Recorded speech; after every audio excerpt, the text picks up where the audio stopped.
नमस्कार प्यारे साथियों, स्वागत है आप सभी का top gallant civil services academy पे। जैसा कि आप सभी को जानकारी है कि हम एमपीजीके की क्लासेस स्टार्ट कर चुके हैं और डेली हम एमपीजीके की क्लास आपके लिए लेकर आते हैं। और उसमें हम क्या पढ़ रहे हैं अभी, तो हम मध्य प्रदेश का जिलेवार अध्ययन कर रहे हैं।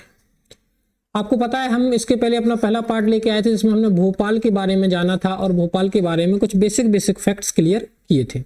तो ये भोपाल जिले से ही संबंधित है और भोपाल का ये कौन सा है, पार्ट 2 है। तो बिना किसी देरी के अपनी क्लास को स्टार्ट करते हैं हम। और ये आज हमारी दूसरी क्लास है और कोशिश करेंगे कि आज की इस क्लास में हम भोपाल जिले को संपूर्ण खत्म कर लें। चलिए तो बिना किसी देरी के आगे बढ़ते हैं। देखिए, तो सबसे पहले भोपाल में एक जो पिछला डाटा था उससे आगे बढ़ते हैं। एशिया की सबसे बड़ी मस्जिद, अगर आपसे प्रश्न पूछा जाए, पेपर में प्रश्न आ जाए कि एशिया की सबसे बड़ी मस्जिद, एशिया की सबसे बड़ी मस्जिद, एशिया की जो सबसे बड़ी मस्जिद है वो कहाँ है, तो वो भी भोपाल में है। कहाँ है वो, भोपाल में है आपकी। उसका नाम क्या है, ताजुल मस्जिद। क्या नाम है उस मस्जिद का, नाम है आपका ताजुल मस्जिद। ताजुल मस्जिद आपकी भोपाल में हो जाएगी। ये फोटो भी आपको देखने को मिल रही है। ये ताजुल मस्जिद है भोपाल में। ध्यान रखना, ये बैठक क्षमता के मामले में, किसके मामले में, बैठक क्षमता के मामले में, बैठक क्षमता के मामले में एशिया की सबसे बड़ी मस्जिद हो जाएगी। आगे बढ़ लेते हैं। यह ताजुल मस्जिद एशिया की सबसे बड़ी मस्जिदों में से एक है और इसका निर्माण किसने कराया था, तो भोपाल रियासत की शासिका, नाम क्या है, शाहजहां बेगम ने। किसने कराया था, भोपाल रियासत की शासिका शाहजहां बेगम ने कराया था। चलिए, तो आपको केवल एक प्रश्न याद रखना है, एशिया की सबसे बड़ी मस्जिद ताजुल मस्जिद कहाँ है, भोपाल में। अगर आपसे पूछ ले कि भोपाल की पहली मस्जिद कौन सी, क्या पूछे आपसे, भोपाल की पहली मस्जिद, भोपाल की पहली मस्जिद, तो ध्यान दीजिएगा प्यारे बच्चों, भोपाल की पहली मस्जिद की बात की जाएगी तो उसका नाम होगा ढाई सीढ़ी मस्जिद। कौन सी, ढाई सीढ़ी, क्योंकि इसमें ढाई सीढ़ी ही केवल है, इसलिए इसका नाम है ढाई सीढ़ी। और यह एशिया की सबसे छोटी मस्जिद है। एशिया की सबसे बड़ी अगर मस्जिद की बात की जाए तो आपको पता है कि एशिया की सबसे बड़ी मस्जिद कौन सी है, तो एशिया की सबसे बड़ी मस्जिद हो जाएगी आपकी ताजुल मस्जिद। और अगर एशिया की सबसे छोटी मस्जिद की बात की जाएगी तो कौन सी हो जाएगी, ढाई सीढ़ी। और दोनों की ही दोनों कहाँ हैं, दोनों की ही दोनों भोपाल में स्थित हैं। आप फोटो में देख सकते हैं, देखिए मैंने फोटो भी लगा रखा है कि भोपाल की पहली मस्जिद ढाई सीढ़ी मस्जिद। और किसने बनवाया था, तो लिखा था वक्फ नवाब दोस्त मोहम्मद खान ने बनवाया। कब, 1716 ईस्वी में। कल मैंने दोस्त मोहम्मद खान के बारे में बताया था आपको कि इसने 1715 में जगदीशपुर को जीता था और उसका नाम क्या रखा था, इस्लाम नगर। ये मस्जिद कहाँ है, तो यह मस्जिद है फतेहगढ़ किले में। कहाँ है, फतेहगढ़ का किला। तो अगर आपसे एक प्रश्न पूछ ले कि फतेहगढ़ का किला कहाँ है, तो ये भी आपका मेरे बच्चों भोपाल में देखने को मिल जाता है। चलिए, तो ढाई सीढ़ी की मस्जिद एशिया की सबसे बड़ी मस्जिद हो जाती है और यह एशिया की सबसे छोटी मस्जिद होती है, भोपाल में है। इसका जो निर्माण है वो किसने कराया था, दोस्त मोहम्मद खान। जैसा कि आपको पहले बता चुका हूँ, किसने कराया था निर्माण, दोस्त मोहम्मद खान ने इसका निर्माण कराया था। तो दो क्वेश्चन आपको क्लियर हो गए। एक बार बता दूं, एशिया की सबसे बड़ी मस्जिद, एशिया की सबसे बड़ी मस्जिद तो कौन सी हो जाएगी, आपकी हो जाएगी ताजुल मस्जिद। अगर पूछे एशिया की सबसे छोटी मस्जिद तो हो जाएगी आपकी ढाई सीढ़ी मस्जिद। अगर पूछे आपकी भोपाल की पहली मस्जिद, भोपाल की पहली मस्जिद तो हो जाएगी ढाई सीढ़ी मस्जिद। आशा करते हैं कि इतनी चीजें आप सभी को क्लियर हो गई होंगी। चलिए तो बढ़ लेते हैं आगे और आगे चर्चा करते हैं। अगला फैक्ट जो है अपना RCVP, देखिए इसे ऐसे लिखा जाता है RCVP नरोना प्रशासनिक अकेडमी, प्रशासनिक अकेडमी। अब इन्हें वो बच्चे बहुत अच्छे से जानते हैं इस चीज को, वो बच्चे बहुत अच्छे से जानते हैं जो पीएससी की तैयारी कर रहे हैं। क्योंकि पीएससी की तैयारी करने के बाद जब आप डीसी बनते हैं, डीसी डिप्टी कलेक्टर, या आप डीएसपी बनते हैं, तो ये इनकी जो ट्रेनिंग होती है वो ट्रेनिंग के लिए जो डीसी आपको होते हैं वो ट्रेनिंग के लिए कहाँ जाते हैं, तो नरोन्ना प्रशासनिक अकेडमी। तो आपसे पूछेगा RCVP नरोन्ना प्रशासनिक अकेडमी कहाँ है, तो आपका उत्तर क्या होना चाहिए, आपका उत्तर होना चाहिए भोपाल में। कहां, भोपाल में। इसकी स्थापना की बात की जाए तो इसकी स्थापना होती है 1966 में, लेकिन उस समय इसका नाम कुछ और था। अब इसका नाम हो गया है, और कब इसका नाम, 2001 में इसका नाम बदल के क्या कर दिया गया है, RCVP नरोन्ना प्रशासनिक अकेडमी। अब आपसे पूछा जाएगा सर ये नाम क्यों दिया गया, तो अगर आपसे पूछ ले कि ये नाम क्यों दिया गया, तो जो RCVP है वो क्या थे, मध्य प्रदेश के पुराने मुख्य सचिव हुआ करते थे। क्या हुआ करते थे, मुख्य सचिव हुआ करते थे। चलिए आगे बढ़ लेते हैं। तो ये जो अकेडमी है ये कहाँ है, तो आपसे एक प्रश्न पूछा जाएगा कहाँ है, तो ध्यान रखिएगा पहले बच्चों भोपाल में है। और इसकी स्थापना कब हुई थी, तो इसकी स्थापना 1966 में कब हुई थी, इसकी स्थापना 1966 में की गई थी। चलिए आगे बढ़ लेते हैं।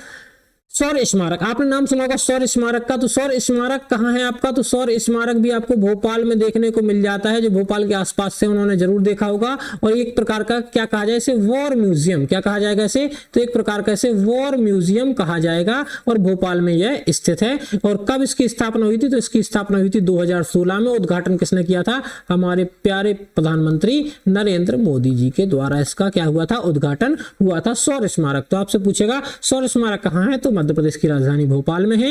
इसका उद्घाटन किसने किया था, तो इसका उद्घाटन नरेंद्र मोदी ने किया था। कब, 14 अक्टूबर 2016। कब किया था, 14 अक्टूबर 2016। आगे बढ़ लेते हैं अगला क्वेश्चन। और हाँ एक चीज और अगर इसमें आपसे पूछ ले, 3 क्वेश्चन आप याद रखेंगे। पहला तो आपसे पूछेगा कहाँ है, तो आपको याद रखना है भोपाल में है। कहाँ है, भोपाल में है। सर कब इसको बनाया गया था, 2016 में। अगर आप घूमने जाएं तो इसका टिकट 20 रुपए लगता है, आप जा सकते हैं, देख के आ सकते हैं। अच्छा सा वॉर म्यूजियम से बनाया गया है। और इसकी जो आर्किटेक्ट डिजाइन जो किया था वो किसने किया था, दिल्ली के एक आर्किटेक्ट है, उनका नाम क्या है, सोना जैन। सोना जैन ने इसको क्या किया था, डिजाइन किया था। चलिए आगे बढ़ लेते हैं अगला क्वेश्चन। इंपॉर्टेंट कुछ फैक्ट्स हैं भोपाल के बारे में, क्योंकि हम भोपाल जिले का अध्ययन कर रहे हैं और कोशिश करेंगे आज की क्लास में भोपाल को हम समाप्त कर दें। तो कल से हम जिस जिले का अध्ययन करेंगे उसका नाम होगा सीहोर। मैं पहले ही बता देता हूं, आप पहले से पढ़ के आइएगा किस जिले की चर्चा करेंगे, सीहोर के बारे में चर्चा करेंगे। चलिए तो एक फैक्ट है, ये थोड़ा सा मिसप्रिंट हो गया, यहाँ ये लिखा है निराला। क्या, निराला सृजन पीठ बरकतुल्लाह विश्वविद्यालय। आप सभी को पता होना चाहिए कि बरकतुल्लाह, अगर आपसे पूछे बरकतुल्लाह विश्वविद्यालय कहाँ है, तो बरकतुल्लाह विश्वविद्यालय हो जाएगा आपका भोपाल में। कहाँ हो जाएगा, भोपाल में। आपको मैंने बताया था मोहम्मद बरकतुल्लाह के बारे में कि ये कौन थे, तो मोहम्मद बरकतुल्लाह एक स्वतंत्रता संग्राम सेनानी थे। और 1915 में जब अंतरिम सरकार बनी थी, कल की क्लास में चर्चा की थी, 1915 में जब अंतरिम सरकार बनी थी तो उसके प्रधान कहां बनी थी ये सरकार, अफगानिस्तान में। कहां बनी थी, अफगानिस्तान में। तो उसका प्रधानमंत्री किसे नियुक्त किया गया था, मोहम्मद बरकतुल्लाह। तो बरकतुल्लाह जो इनके नाम से जो यूनिवर्सिटी है इसमें एक सृजन पीठ बनाया गया जिसका नाम क्या है, निराला सृजन पीठ। क्या बनाया गया है, निराला सृजन पीठ। चलिए आगे बढ़ लेते हैं। ध्रुपद एवं लोक रंग समारोह का आयोजन कहां किया जाता है, तो ये दोनों समारोह पेपर में कई बार पूछे गए हैं, याद रखिएगा पहले बच्चों। ध्रुपद एवं, कौन सा, ध्रुपद लिखा है, ध्रुपद है। ध्रुपद एवं लोक रंग समारोह का आयोजन कहां किया जाता है, तो ये आयोजन भी आपका भोपाल में किया जाता है। चलिए क्वेश्चन मैं आपसे पूछ लेता हूं, जिसको पता हो तो कमेंट बॉक्स में जरूर बताइएगा। एक प्रश्न व्यापम ने पूछा था कि बताइए लोक रंजन, देखिए मैंने अभी आपको लोक रंग बताया है, लोक रंजन समारोह कहां मनाया जाता है। जिसको भी आंसर पता हो तो कमेंट बॉक्स में जरूर से बताएं, लोक रंजन समारोह कहां मनाया जाता है। चलिए आगे बढ़ लेते हैं। भोपाल आपको पता होना चाहिए 5 पहाड़ियों पर बसा हुआ है। भोपाल जो है वो 5 पहाड़ियों पर बसा हुआ है। एक पहाड़ी का नाम है कटारा हिल्स। कौन सी, कटारा हिल्स। कौन सी हिल्स, कटारा हिल्स। एक का नाम क्या है, श्यामला हिल्स। क्या नाम है, श्यामला हिल्स। एक का नाम क्या है, अरेरा हिल्स। क्या नाम है, Arera. Katara hills, Shyamla hills, Arera hills, Idgah hills. कौन सी हिल्स, ईदगाह हिल्स। और एक अंतिम वन ट्री हिल्स। कौन सी, वन ट्री हिल्स। तो याद रखिएगा, अगर आपसे पूछ ले कि भोपाल कितनी पहाड़ियों पर बसा हुआ है, तो भोपाल 5 पहाड़ियों पर बसा हुआ है। नेक्स्ट, भोपाल को क्या कहा जाता है, तो भोपाल को कहा जाता है झीलों की नगरी। क्या कहा जाता है, झीलों की नगरी। और एक चीज और आपको याद रखना है कि 1930 में, कब, 1930 में जो सविनय अवज्ञा आंदोलन हुआ था उसमें प्रमुख योगदान जो दिया था वो भोपाल की किसने दिया था, शांति वर्मा जी ने। किसने दिया था, शांति वर्मा जी ने। ये प्रश्न आपके लिए मोस्ट इंपोर्टेंट हो जाएंगे, नोट करेंगे। आपको एक बार दोबारा से बता दूं, बरकतुल्लाह विश्वविद्यालय जो है आपका उसमें निराला सृजन पीठ है। ध्रुपद एवं लोकरंग समारोह का आयोजन कहां किया जाता है, भोपाल में। भोपाल कितनी पहाड़ियों पर बसा है, 5 पहाड़ियों पर। याद रखेंगे, Katara hills, Shyamla hills, Arera hills, Idgah hills और वन ट्री हिल्स। भोपाल को जो झीलों की नगरी भी कहा जाता है। लेकिन मेरा प्रश्न आप लोगों से, इसका आंसर जरूर दीजिएगा, लोक रंजन समारोह कहां मनाया जाता है, लोक रंजन समारोह कहां मनाया जाता है। चलिए आगे बढ़ लेते हैं और अगला फैक्ट देखते हैं खेल के बारे में। खेल से संबंधित मध्य प्रदेश की राजधानी भोपाल में या भोपाल जिले में क्या क्या है उसके बारे में जानकारी ले लेते हैं। तो आपको एक चीज याद रखना, पेपर में डायरेक्ट प्रश्न पूछा जाता है, मध्य प्रदेश खेल संचालनालय। मध्य प्रदेश खेल संचालनालय कहाँ है, तो ध्यान रखना भोपाल में। और इसकी स्थापना कब होती है, 1975 में। कब होती है, खेल संचालनालय 1975 में स्थापना होती है और भोपाल में। और ध्यान रखना, मध्य प्रदेश में जो खेल एवं युवा कल्याण विभाग है वो भी आपका कहाँ है, तो वो भी आपका भोपाल में देखने को मिल जाता है। तो दोनों दोनों बातों को आप याद रखेंगे। मध्य प्रदेश खेल संचालनालय 1975 भोपाल और मध्य प्रदेश खेल एवं युवा कल्याण विभाग, ये भी आपको भोपाल में देखने को मिल जाएगा। अब भोपाल के स्टेडियम की बात करेंगे तो कुछ इंपॉर्टेंट स्टेडियम जो पेपर में बार बार पूछे जाते हैं, तो ये सबसे फेमस स्टेडियम आपके सामने है ऐशबाग स्टेडियम। तो ऐशबाग स्टेडियम, और ये एस्ट्रोटर्फ सुविधा से संबंधित है, यानी कि अगर कहा जाए तो कैसी घास, सर ये कृत्रिम घास से संबंधित। इसमें कैसी घास पाई जाती है, कृत्रिम घास। एस्ट्रोटर्फ सुविधा युक्त है और ये कहाँ है आपका, तो आपकी राजधानी भोपाल में यह क्या है, स्थित है। आपकी राजधानी भोपाल में यह स्थित है। नेक्स्ट आगे बढ़ लेते हैं, तात्या टोपे स्टेडियम। तो जो तात्या टोपे स्टेडियम, इसमें कौन सी सुविधा है, तो सर इसमें जर्मन ट्रैक है। कैसा ट्रैक बनाया गया, सर इसमें जर्मन ट्रैक बनाया गया। दोनों चीजों को याद रखिएगा।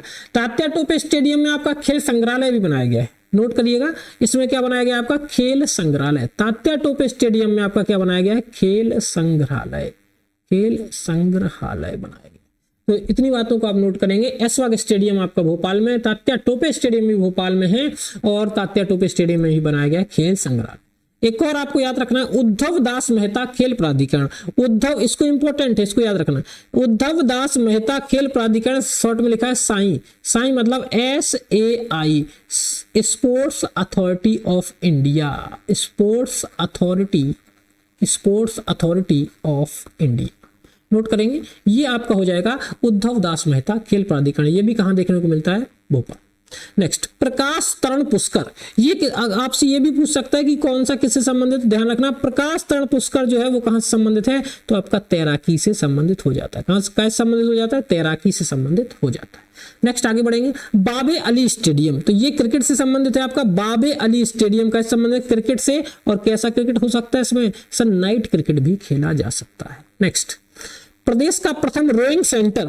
प्रदेश का प्रथम रोइंग सेंटर भी कहां प्रस्तावित है, तो ये भी आपकी राजधानी भोपाल में प्रस्तावित है। राजधानी भोपाल में प्रस्तावित है। चलिए सॉरी, तो इतनी स्टेडियम की हमें चर्चा करनी थी। ऐशबाग स्टेडियम, तात्या टोपे स्टेडियम, उद्धव दास मेहता खेल प्राधिकरण साइंस से स्पोर्ट अथॉरिटी ऑफ इंडिया भी कहा जाता है, प्रकाश तरण पुष्कर तैराकी, बाबे अली स्टेडियम नाइट क्रिकेट, और प्रथम रोइंग सेंटर भी भोपाल में प्रस्तावित है। प्रमुख खेल संस्थाओं की चर्चा कर लेते हैं। तो शूटिंग एकेडमी, ध्यान रखना ये संस्था इंपॉर्टेंट है और खास तौर से पीएससी के लिए, क्योंकि पीएससी इनसे हर साल एक ना एक प्रश्न जरूर पूछता है, तो इन्हें आप रट के रख लीजिए, आपके लिए मोस्ट इंपॉर्टेंट हो जाएंगी। तो शूटिंग एकेडमी, कौन सी एकेडमी, शूटिंग एकेडमी आपकी भोपाल में स्थापित होती है और कब होती है सर, 2007 में। कब होती है, भोपाल में स्थापित हो जाती है और कब होती है, तो सर प्यारे बच्चों 2007 में स्थापित होती है।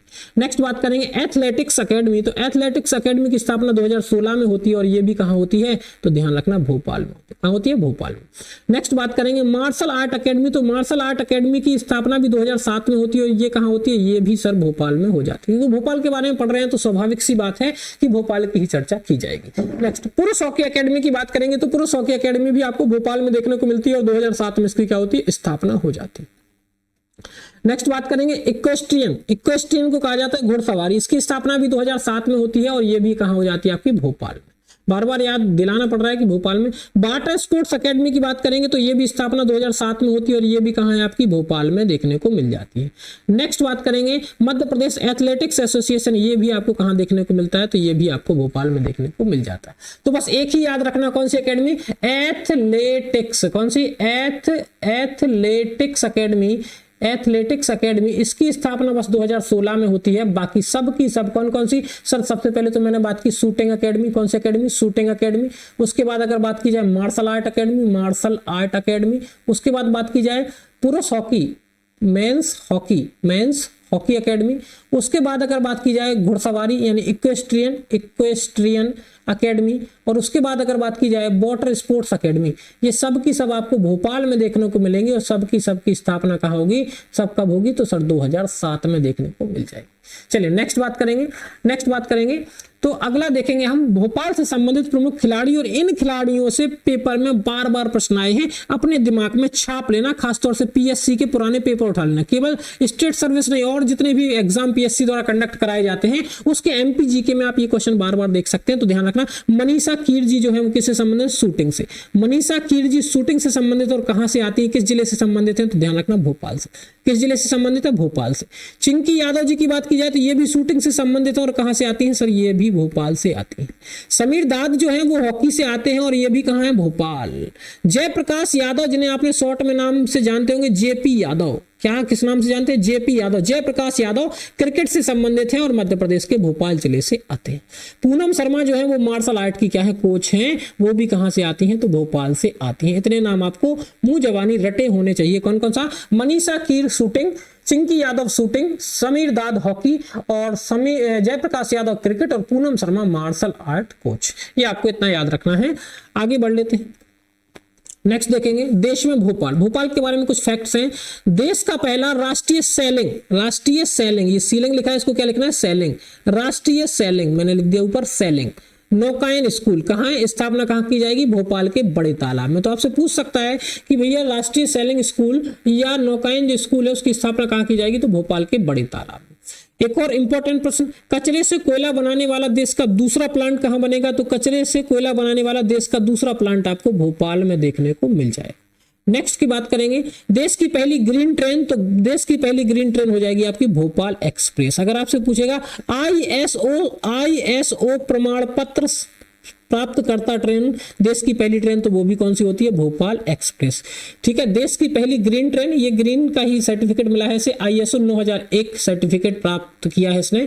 देश की पहली ग्रीन ट्रेन भोपाल एक्सप्रेस। अगर पहले रेलवे स्टेशन की बात की जाएगी तो हो जाएगा आपका रानी कमलापति स्टेशन। नेक्स्ट बात करेंगे भारत का पहला ई कचरा क्लिनिक, तो भारत का पहला ई कचरा क्लिनिक भी कहां होगा? आपका भोपाल में हो जाएगा।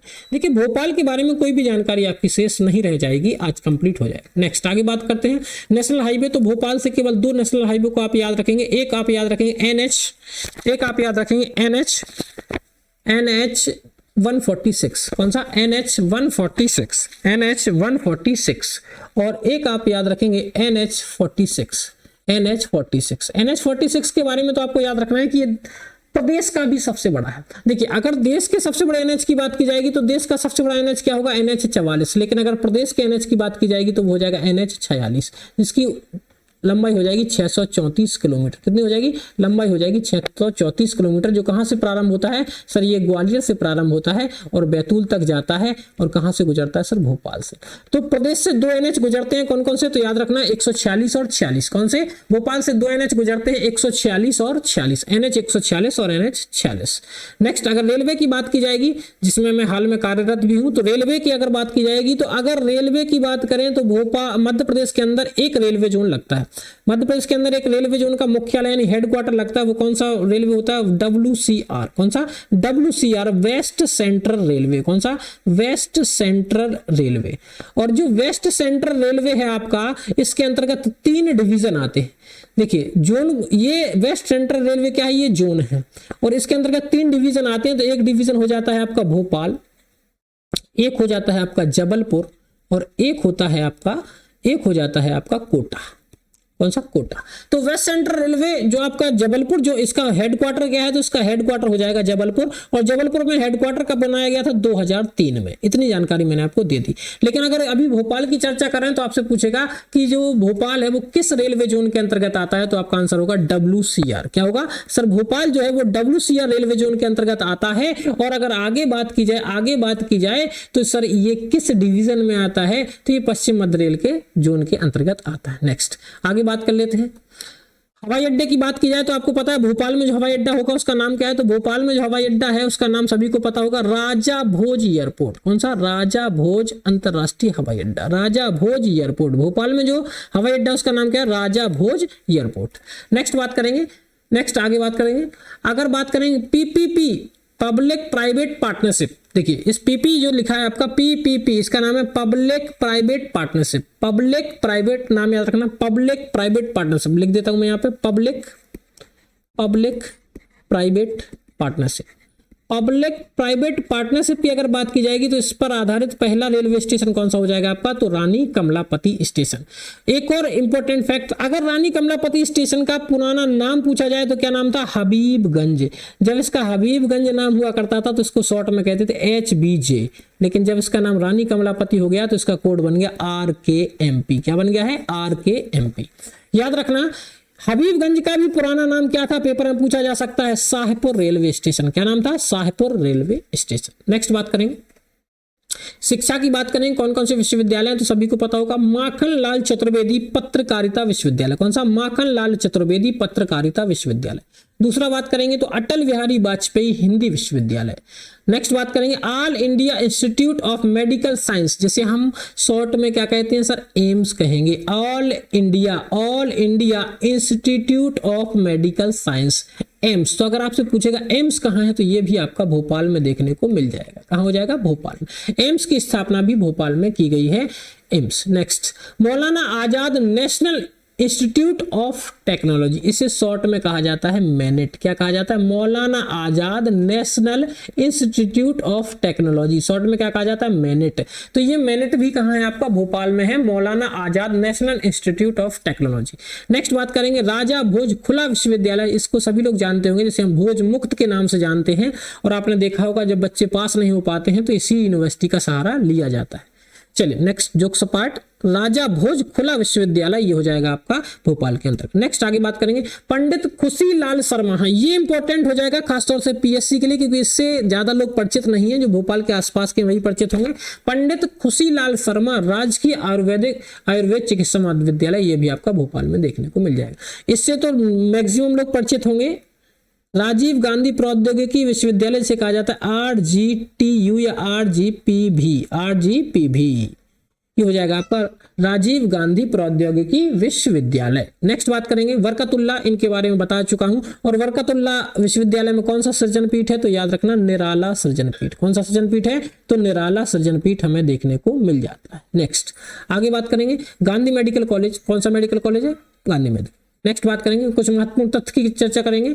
तो मध्य प्रदेश की पहली ब्रेक डांस अकेडमी, ये कहाँ हो जाएगी आपकी, भोपाल में। मध्य प्रदेश की पहली ब्रेक डांस अकेडमी।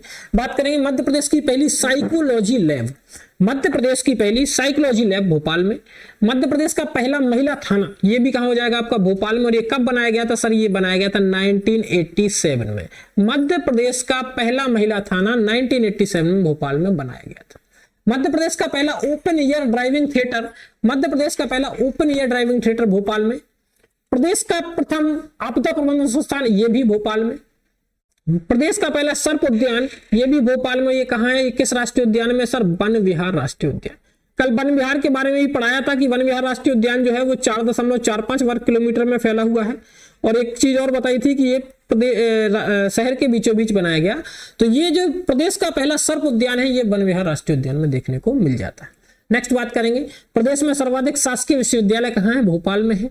और प्रदेश में सर्वाधिक समाचार पत्र प्रकाशित करने वाला जिला भी कौन है आपका, भोपाल है।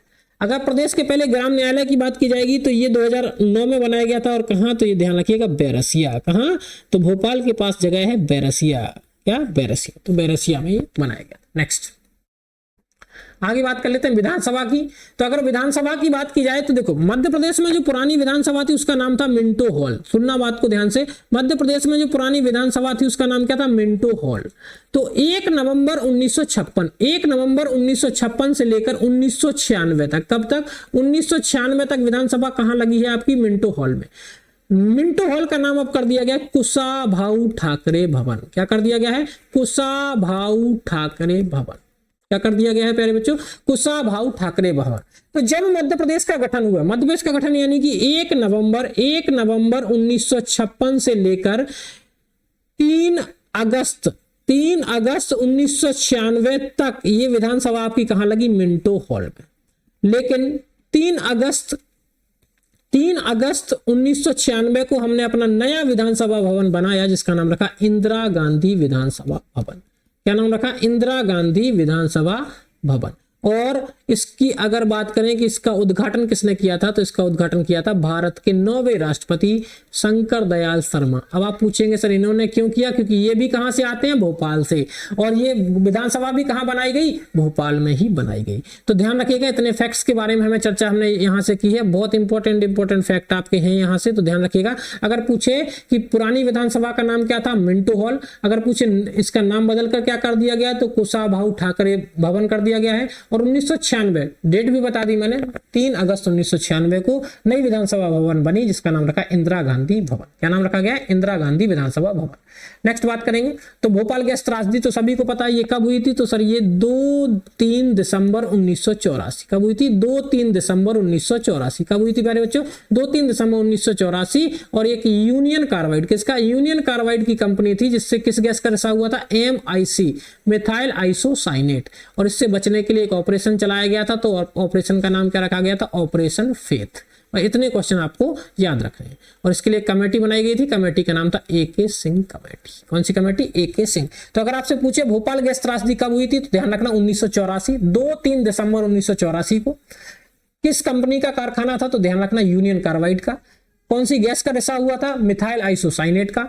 इससे बचने के लिए एक ऑपरेशन चलाया गया, कौन सा ऑपरेशन? Operation faith. और कमेटी का नाम था AK सिंह। तो ध्यान रखना यही लिखा हुआ है, आप पढ़ सकते हैं। 2-3 दिसंबर 1984 की रात भोपाल स्थित यूनियन कार्बाइड कारखाने का नाम क्या था? यूनियन कार्बाइड कारखाने से जहरीली गैस मिथाइल आइसोसाइनेट रिसने से हजारों लोगों की मौत हो गई थी। जहरीली गैस को निष्प्रभावी करने के लिए ऑपरेशन फेथ चलाया गया और गैस रिसाव की जांच के लिए AK सिंह समिति का गठन किया गया। नेक्स्ट आगे बात कर लेते हैं भोपाल की बात, BHEL की बात कर लेते हैं। BHEL का full form Bharat heavy engineering limited, ठीक है ना? Bharat heavy electricals limited, Bharat heavy electricals limited. सबसे पहले आपको BHEL का पता हो, full form Bharat heavy electricals limited. इसकी स्थापना कब होती है? तो ध्यान रखना 1964 में। कब होती है? 1964 में। किसकी सहायता से होती है? तो ब्रिटेन की। 1964 में स्थापना होती है, किसकी सहायता से होती है? ब्रिटेन की सहायता से होती है। और 2013 में, कब? 2013 में इसे महारत्न कंपनी का दर्जा दिया गया। किस कंपनी का? महारत्न कंपनी का दर्जा दिया गया। और ये क्वेश्चन पिछली बार की PSC में पूछा गया था कि भेल को महारत्न कंपनी का दर्जा कब दिया गया? 2013। तो आशा करते हैं हमने दो स्लाइड के माध्यम से दो पार्ट्स के माध्यम से पूरे भोपाल जिले को पढ़ने का प्रयास किया। देखिए मैं जिलेवार अध्ययन पहले क्यों करा रहा हूं, थोड़ा सा 5 मिनट मुझे दे दीजिए। जिलेवार अध्ययन कराने से फायदा ये रहेगा क्योंकि जब हम पूरा MPG के अब शुरू से स्टार्ट करेंगे ना, तो आधे से ज्यादा चीजें हमें पहले से याद होंगी। पहली बात ये हो जाएगी। दूसरा, लगभग MPG के मैं आपको जिलेवार अध्ययन में ही कवर करा दूंगा। तो हमने आज कौन सा जिला, हमने 2 पार्ट्स में भोपाल जिले को क्या कर दिया है? समाप्त कर दिया गया। भोपाल संभाग में मैंने आपको 5 जिले बताए थे, 5 में से 1 जिले का काम हम तमाम कर चुके हैं। नेक्स्ट हमारा टारगेट होगा कौन सा जिला? सीहोर जिला। और ये सीरीज कंटिन्यू चलेगी और आप विश्वास मानेगा अगर आप इस सीरीज को फॉलो करते रहे तो आपको आगे कोई दिक्कत नहीं आएगी। जब आप PSC के पेपर में बैठेंगे तो आपको लगेगा कि हाँ, हमें एक भी क्वेश्चन छूट नहीं रहा। अब अगर आपको PDF चाहिए हो या टेलीग्राम चैनल से आप जुड़ जाइए। हमारे टेलीग्राम चैनल का लिंक आपको डिस्क्रिप्शन में मिल जाएगा या आप सर्च कर लीजिएगा top gallant civil services academy. तो आपको टेलीग्राम पर ये मिल जाए, PDF भी मिल जाएगी और क्लास के नोटिफिकेशन भी आपको मिलते रहेंगे। चलिए, तो यही कह के मैं अपनी बात को समाप्त करता हूं। मिलेंगे आपसे अगली क्लास में। जय हिंद।